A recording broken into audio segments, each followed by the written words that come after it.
Bueno, acá estaba la discusión. Algunos decían 2 millones, otros decían 2.000 millones y otros decían 2 millones de millones.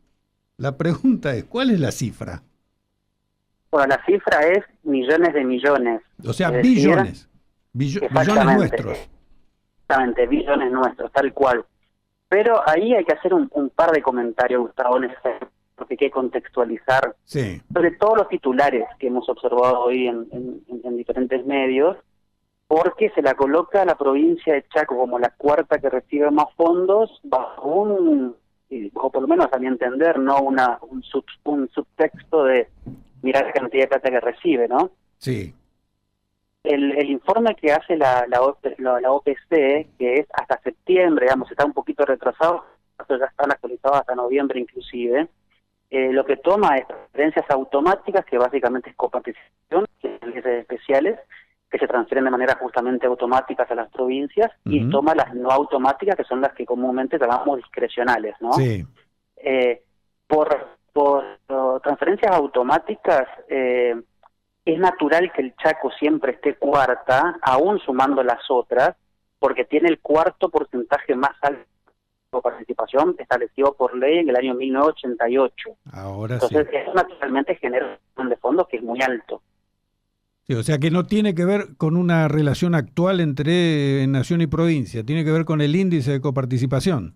Exactamente, porque vos pensás, Gustavo, que para hacer un paralelismo, ¿no? Cuando uno agrupa las dos transferencias, hay una relación de predominio muy fuerte de las automáticas, para que vos tengas algo, para por mes, las transferencias automáticas al conjunto de las provincias de los últimos meses, por lo menos, están en promedio en los 5 billones de pesos a las 24 jurisdicciones, ¿no? Sí. Y las transferencias no automáticas, las discrecionales, tienen un promedio de más o menos entre 250.000 y 300.000 millones. Es decir, la relación entre una y otra es abismal.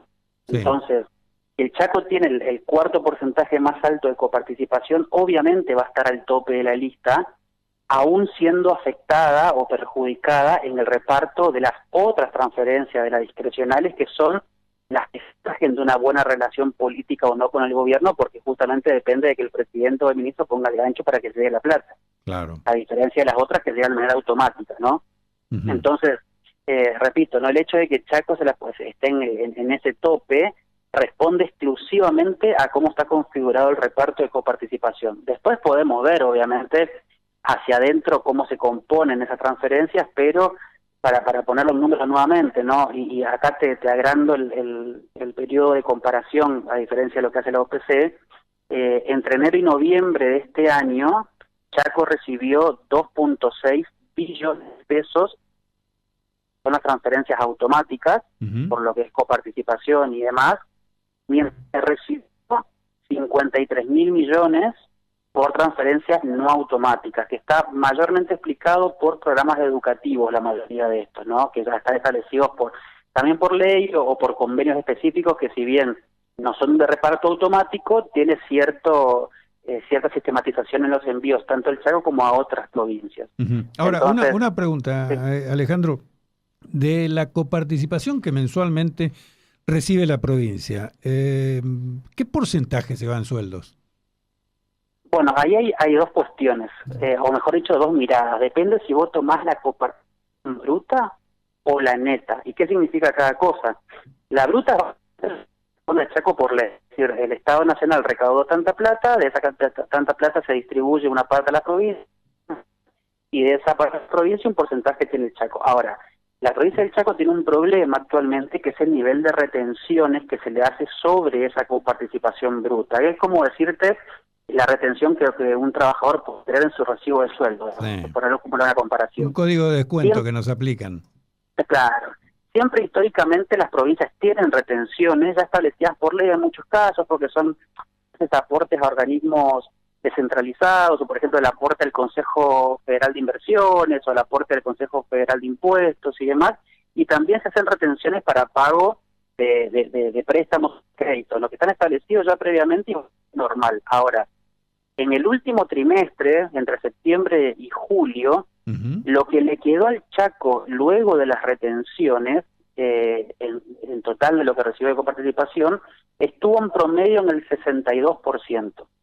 ¿Por qué? Bajo, porque en el medio Chaco tiene descuentos por los adelantos de coparticipación que pidió meses anteriores, por los adelantos que pide el Banco del Chaco, digamos, es lo que últimamente estuvimos hablando mucho del corto plazo de la provincia, que le produce retenciones mes a mes. Entonces, cuando vos mirás... Perdón, ¿adelantos del Banco del Chaco?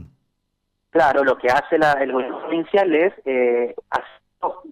también en paralelismo con un trabajador, por ejemplo, o con una empresa, hacer uso del descubierto en la cuenta corriente. Ajá. Porque quizás llega la fecha de pago de sueldos, por ejemplo, y tenés un faltante y bueno, se cubre con un adelanto del propio Banco del Chaco, que después el banco recupera, obviamente. Perfecto, ¿no? Perfecto. Entonces, el problema es que si vos mirás, por ejemplo, lo que pasaba entre enero y diciembre del año 2023, por ejemplo, las retenciones sobre la coparticipación bruta estaba en un promedio en el 20%. Pero este año el promedio de retenciones está cerca del 60%. Entonces eso le genera menor plata líquida que le queda a la provincia. Ahora, si vos ves entonces, volviendo a la pregunta original, ¿cuánto se lleva de sueldos la participación neta, lo que le queda alguna vez que se hicieron los descuentos? Y estamos en un faltante que es muy grave, ¿no? Porque, para ponerte un ejemplo, en septiembre el pago de salarios representó el 185% de lo que entró por coparticipación. Es decir, te entró por copa y tuviste que ponerle más plata encima. Si no, no llegabas a pagar salarios. La única forma de pagar o cumplir con los salarios es pidiendo adelantado nuevamente. Exactamente, y así se arma un poco la bola en la que está hoy la provincia con esta deuda de corto plazo que te decía antes, ¿no? Siempre hay un faltante que está quedando. ¿Por qué? Porque además, primero que la coparticipación, si bien el Chaco recibió un monto que parece muy importante, está muy retrasada en respecto a la evolución. Vos pensás que entre enero y noviembre, contra el 2024, crece únicamente 0,9% en términos reales. Ahora, si lo querés ver de vuelta, comparando con un periodo anterior a lo que es la gestión nacional actual, ¿no? Contra el 2023 está 10 puntos por debajo tu principal fuente de ingresos. Lo mismo podemos ver con las transferencias no automáticas, que si bien crecen mucho contra el año pasado, crecen 55%, están valores que siguen siendo mínimos, está 81% por debajo del 2023, y cuando uno toma del 2005 al 2025, es decir, los últimos 20 años, los envíos discrecionales que recibe la provincia son el segundo más bajo de esos 20 años, únicamente por encima del año pasado. El recorte fue fenomenal. Entonces, volvemos a lo mismo, ¿no? El valor absoluto o el valor expresado en pesos en verdad no te dice nada si no lo pones en el contexto en el cual, primero, ¿por qué el valor es tan alto? ¿Por qué está en el tope de provincias que más transferencias recibieron, que tiene que ver por coparticipación? Y segundo, que si lo medís en términos de capacidad de gasto que tiene, esos ingresos que tiene la provincia, y bueno, sigue estando en niveles que están muy por debajo del 2021, 2022, 2023. O sea, resumiendo, la situación en la que se encuentra la provincia, más allá de lo abultado de algunos números que ni siquiera algunos senadores pueden leerlos, estamos ante... Un numerazo, hubiese dicho uno. ¿Cómo? Un numerazo, hubiese dicho un senador. Sí, se hizo famoso por eso y no por su gestión.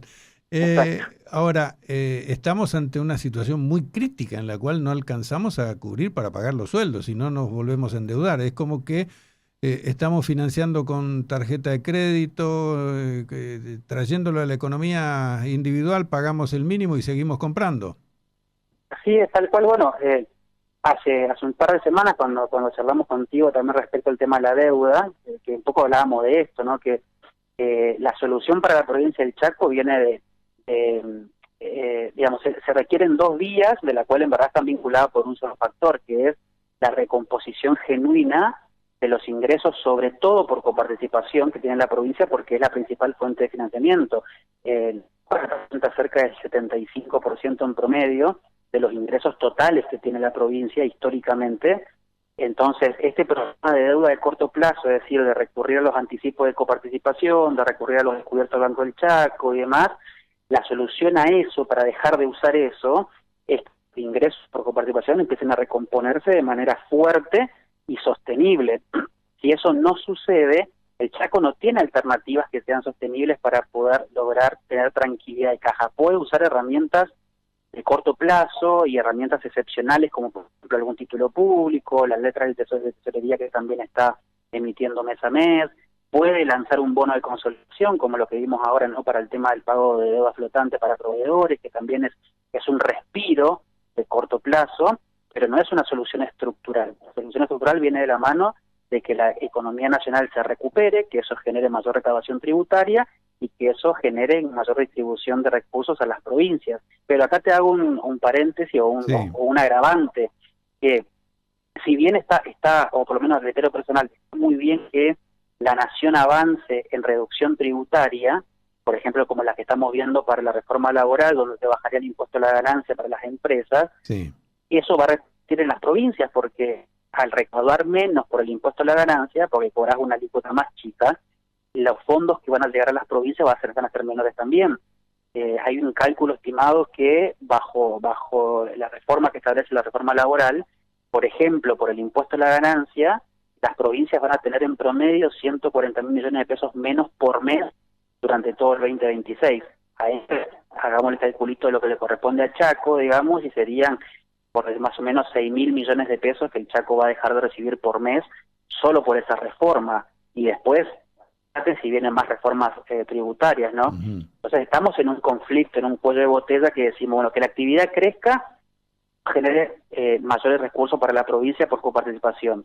Pero si en el medio la actividad mejora, supongamos, pero hay reformas tributarias anulan de alguna manera la mejora que vos puedas tener como provincia, entonces vas a seguir estando bajo un contexto de altísimo estrés para la caja provincial. Perfecto. Alejandro, muchísimas gracias por este contacto, muy amable, ¿eh? Por favor, gracias a ustedes. Hasta pronto. Hablamos con Alejandro Pegoraro, CEO de Politicón Chaco, que nos aclara un poco el panorama sobre algunos titulares que daban cuenta del lugar que ocupa nuestra provincia en cuanto a la cantidad de recursos que recibe del gobierno federal, pero que en definitiva, como bien enumeró Pegoraro,